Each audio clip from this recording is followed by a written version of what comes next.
Fala, doutores, doutoras! Hoje nós vamos falar sobre água e sais minerais. Água e sais minerais, se a gente for perceber e classificá-lo, tem um assuntozinho lá em biologia chamado de bioquímica, ou composição química, ou química celular, onde estão classificadas substâncias inorgânicas, substâncias orgânicas. Como essa aula nós vamos falar sobre substâncias inorgânicas, nós vamos dar ênfase em água e sais minerais. Mas antes de começar a falar sobre a água, eu gostaria de saber se os senhores já ouviram falar na palavra hiponatremia. A pergunta, além de saber se os senhores sabem o que é hiponatremia, eu gostaria também de saber se há limites para beber água. Essa pergunta é tão interessante que, se a gente for levar em consideração, pode parecer estranho, mas sim, existem limites para beber água. O organismo funciona bem quando as suas taxas encontram-se dentro de limites determinados. A natureza é perfeita.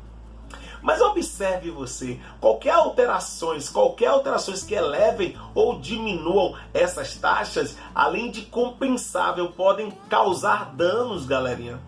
É o caso da condição exata denominada hiponatremia.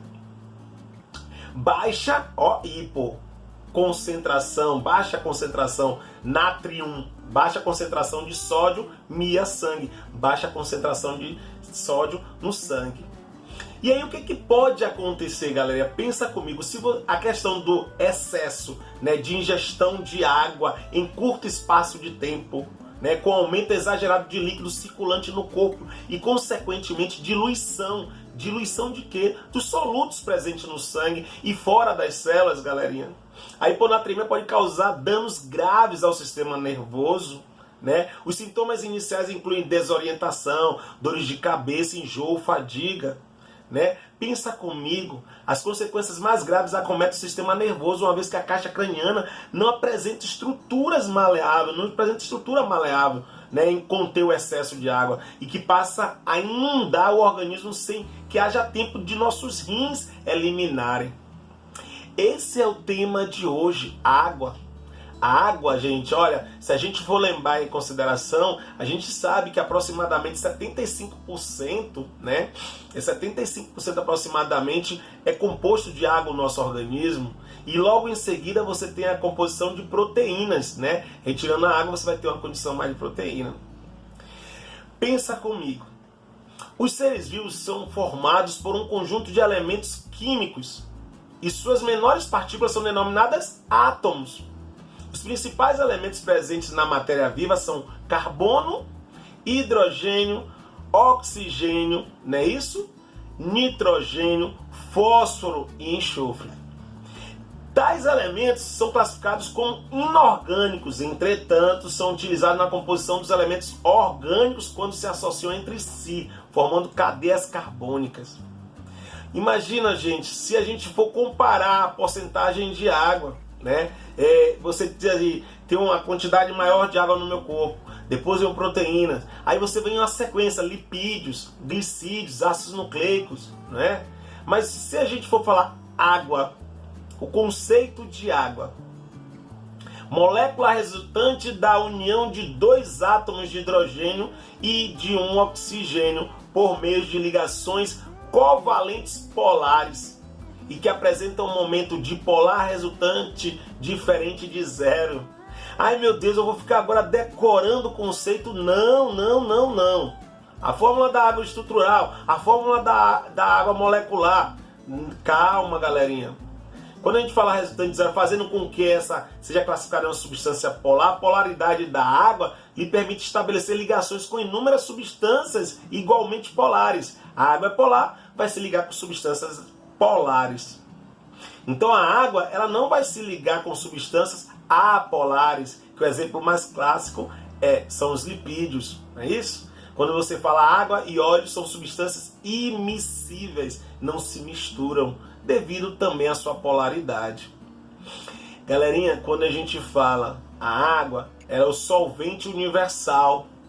né? É um dos tópicos que a gente vai falar. Ela é um solvente universal. Por ser de natureza polar, a água é capaz de solubilizar outras moléculas de mesmas características, ou seja, proteínas, sais, açúcares, aminoácidos e outras substâncias consideradas de natureza polar.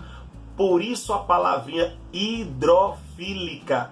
Hidro, água, fílica, afinidade. Pode dissolver solutos tanto no meio intracelular quanto no meio extracelular. Note-se que a maior parte, galerinha, desse líquido encontra-se no meio intracelular, né? Apta a solubilizar uma grande diversidade de solutos. A água é considerada solvente universal. Se você for para uma prova de vestibular, pode levar consigo que esse é clássico, mas ele não vai te perguntar somente isso, porque já é clássico. Então a gente tem que levar em consideração outras propriedades da água, outra importância, outras particularidades. Por exemplo, coesão das moléculas de água. Quando eu falo de coesão, galerinha, a água tende a se ligar a outras substâncias polares, não é isso? Estabelecendo uma interação molecular denominada ligação de hidrogênio. Interação entre o hidrogênio de uma molécula e o oxigênio de outra. Ó, ligação, interação entre o hidrogênio de uma molécula e o oxigênio de outra. Esse contato garante uma ampla coesão entre as moléculas, né? E permite uma elevada tensão superficial e um alto calor específico. Ricardo, peraí, o que é tensão superficial? O que é calor específico? Eu acredito que todos vocês já devem ter visto aquelas imagens dos insetos em cima d'água, como se fosse um filme, né? Um efeito físico. E todos vocês já devem ter visto pelo menos uns videozinhos correndo, insetos correndo ou até pequenos vertebrados correndo sobre a água em uma determinada velocidade. Então quando a gente fala de que alguns insetos conseguem se locomover sobre a água, você está lembrando aí um clássico exemplo de tensão superficial, que é um efeito físico que ocorre na camada superficial de um líquido, induz sua superfície a se comportar como uma membrana formada de moléculas de água, né? Isso, gente, é observado entre o líquido e o ar, o que faz com que as estruturas muito leves possam flutuar e permaneçam na superfície sem afundar. Isso é importante também. Imagina você que quando a gente fala de tensão superficial, quando a gente fala de coesão, repara que a gente vai lembrar também, gente, por favor, como os vegetais de grande porte conseguem realizar o transporte de água contra a gravidade. O vegetal ele tem que sugar a água e sais minerais das raízes até a folha. A gente vai estudar isso em botânica, né? O xilema vai até levar. A coesão das moléculas de água exerce um importante papel no transporte da seiva, galera. A seiva bruta, que vai levar pelo xilema até as folhas. Por capilaridade. Pois a ascensão da seiva depende do estado de coesão das moléculas de água. O estado de coesão das moléculas. Isso é determinado pelas ligações, galerinha. As ligações de quê? Que a gente acabou de falar, gente. As ligações de hidrogênio, que serão estudadas mais aprofundadamente, galera, mais tarde. Principalmente quando você estiver estudando lá química, né? Sua química, o seu professor de química, ele vai te explicar o que são ligações covalentes, dativa, Van der Waals. Isso é um assunto mais elaborado para química. Gente, agora que vocês já ouviram falar da questão da molécula da água, solvente universal, coesão, tensão superficial, a gente também falou sobre uma palavrinha aí muito importante, galerinha, muito importante. Quando você fala para aquecer, o calor específico, para aquecer 1 grama de água em 1 grau Celsius é necessária 1 caloria. Comparando o calor específico da água com o de muitas outras substâncias, comparando o calor específico da água com o de muitas outras substâncias, observa-se que é preciso fornecer muito mais energia para elevar a temperatura da água. Dessa forma, galerinha, conclui-se que em função do alto calor específico, a água apresenta um papel fundamental nos mecanismos de termorregulação. A água apresenta um papel fundamental, olha aí, nos mecanismos de termorregulação dos seres vivos. Com base nos mecanismos de termorregulação, os seres vivos classificam-se em dois grupos, pecilotérmicos e homeotérmicos. Se você for ao pé da letra, se você for lembrar de pecilotérmicos, né? Pecilotérmicos. Os organismos pecilotérmicos são aqueles cuja temperatura corporal varia com o do ambiente. E já os organismos homeotérmicos, né, são aqueles cuja temperatura corporal se mantém constante, independentemente da temperatura do meio ambiente. Nós somos seres homeotérmicos, mas nós sabemos que os répteis a temperatura varia com o meio ambiente, então eles são classificados como seres pecilotérmicos. Galerinha, isso é importante para a sua prova, lembrar sim, é importante quando a gente fala de fatores que auxiliam, que modificam. Mas não esqueça, ó, coesão, tensão superficial, né? Lembre-se sempre da questão do calor específico elevado. Isso é muito importante. Os senhores já ouviram falar em hidrólise? Já ouviram falar em síntese por desidratação? É isso também que nós precisamos levar para a nossa prova. A água participa de muitas reações químicas como reagente ou como produto. O processo que consome água são classificados como reações de hidrólise, enquanto os que a produzem são classificados como síntese por desidratação. Por exemplo, para que dois aminoácidos se unam por meio de uma ligação peptídica, é necessário que uma molécula de água seja retirada. Se eu estou perdendo água e estou sintetizando algo, então é síntese por desidratação. Agora, raciocina comigo, por favor, né? Raciocina comigo. Se eu estou falando que eu estou perdendo água, você logo subentende que é síntese por desidratação. Agora, se você tiver lá uma maltose, que é um disacarídeo, e aí eu forneço água, então isso é hidrólise. Hidro quer dizer água, lise quer dizer quebra. Isso é muito importante. Ok? Repara que a gente falou da molécula de água, da porcentagem no organismo. Não esquece, a porcentagem de água varia de idade, né? A porcentagem de um bebê, de uma jovem, é maior do que a porcentagem de uma pessoa mais idosa. A espécie varia a porcentagem de água. Você não quer comparar a porcentagem de água encontrada no corpo de um humano com a porcentagem de água encontrada no quinidário, na água viva.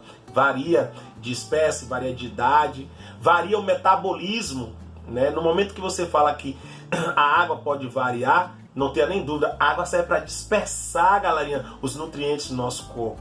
A água não é somente um solvente universal que a gente traz a vida toda. A gente tem coesão, a gente fala de calor específico, a gente fala de tensão superficial, a gente fala da polaridade. Esses são os temas mais importantes para você levar para a sua prova e se dar bem se cair o assunto água, ok? Vamos agora ficar com sais minerais. O que é que eu posso falar dos sais minerais, né? Os sais minerais são compostos inorgânicos e dessa maneira não podem ser produzidos pelos seres vivos. São obtidos por meio de alimentos e da água, né? Suas funções são múltiplas e variam desde a composição dos ossos e dentes até a regulação de reações químicas por auxílio de enzimas específicas. Não é isso?